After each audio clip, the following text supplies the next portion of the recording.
Hello and welcome back to Money Moves Daily, your Mumbai market report. It's Wednesday, September 3rd, 2025.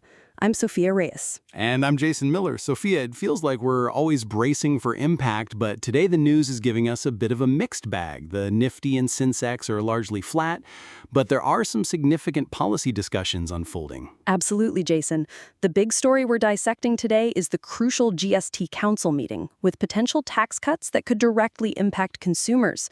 We'll also dive into the surprisingly robust August PMI data for both manufacturing and services, which paints a picture of strong economic activity, albeit with some inflationary undertones. Plus, we've got some quick hits on a new SEBI warning for investors, RBI's updated co-lending rules, and some big moves from SBI and Tata Capital. And later, we'll discuss why everyone's eyes will be on the fallout from today's GST decisions and the rupee's continued slide. So, let's get into it. All right, Jason, let's kick off with the GST Council meeting that's happening right now. Reports suggest the council is debating significant tax cuts on consumer goods and daily essentials. This comes on the heels of India's GST collection rising a solid 6.5% year-on-year to 1.86 lakh crore rupees in August.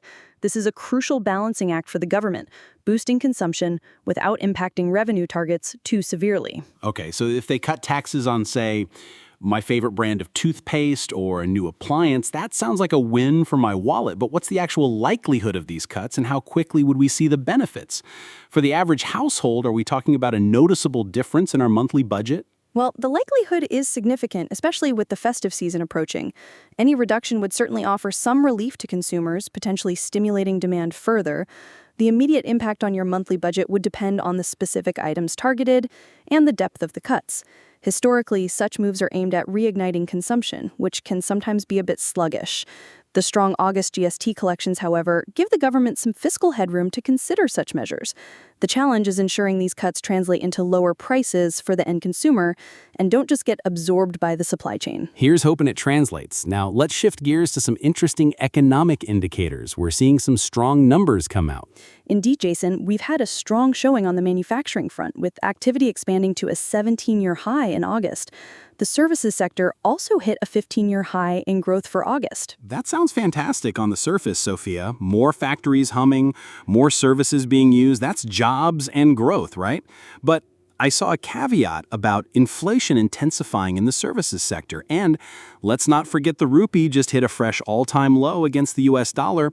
Are we in a situation where the economy is growing, but my purchasing power is still getting eroded? Precisely, Jason. The strong PMI data indicates healthy domestic demand and even robust export orders for services. This is unequivocally positive for economic momentum. However, the intensifying inflation in services, combined with the rupee's depreciation to a new all-time low against the dollar, presents a classic stagflationary challenge for the RBI. While growth is strong, the cost of living, particularly for imported goods and services, could continue to rise. This puts pressure on the central bank to manage inflation without stifling the current growth trajectory. So we're building more, producing more, but my imported gadgets or international travel just got more expensive? That feels like a treadmill where I'm running faster just to stay in the same place. It's a valid concern for many, Jason. Navigating that balance is key. Moving on to our quick hits, let's start with a crucial warning from our market regulator. SEBI has issued an advisory against fraudulent trading schemes, falsely claiming to offer stock market access through foreign portfolio investors, or FPIs. This is a serious red flag for retail investors to be aware of. So if someone's promising me FPI-like returns with no risk, it's probably a scam. Got it. What else is making headlines? The RBI has also notified new co-lending arrangements directions, which will establish a unified regulatory framework for banks and NBFCs to jointly lend. This aims to enhance transparency and risk sharing, coming into force from January 1st, 2026. On the corporate finance front, SBI has successfully raised $500 million via overseas bond sale. And looking ahead, Tata Capital is reportedly setting the stage for a significant $2 billion IPO, with valuations seen at around $18 billion. That's a big one to watch in the coming months. That's a big one, $2 billion for Tata Capital. Definitely one for our listeners to keep an eye on. Now, looking forward, what should we be watching out for in the next 24 to 48 hours? The immediate focus will be on the outcomes of today's GST Council meeting. The market will be keenly observing any announcements regarding tax cuts and their potential impact on consumption patterns and revenue targets. Will the cuts be broad-based or targeted? How will they factor into the broader inflation narrative? So market reaction to the GST decisions and, of course, keeping a close watch on inflation numbers, especially after that service sector PMI report. And I'm guessing the rupee's performance against the dollar will remain a key indicator of investor sentiment. Absolutely.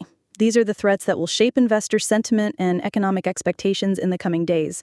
The interplay between growth, inflation, and policy decisions will continue to drive the Mumbai market. That's all the time we have for today. Thank you for tuning in to Money Moves Daily, the Mumbai market. We hope this briefing helps you make smarter financial decisions. From Dalal Street to your device, we're here every weekday. Don't forget to subscribe and share this podcast with your fellow investors. I'm Sophia Reyes. And I'm Jason Miller. We'll be back tomorrow with more Money Moves Daily.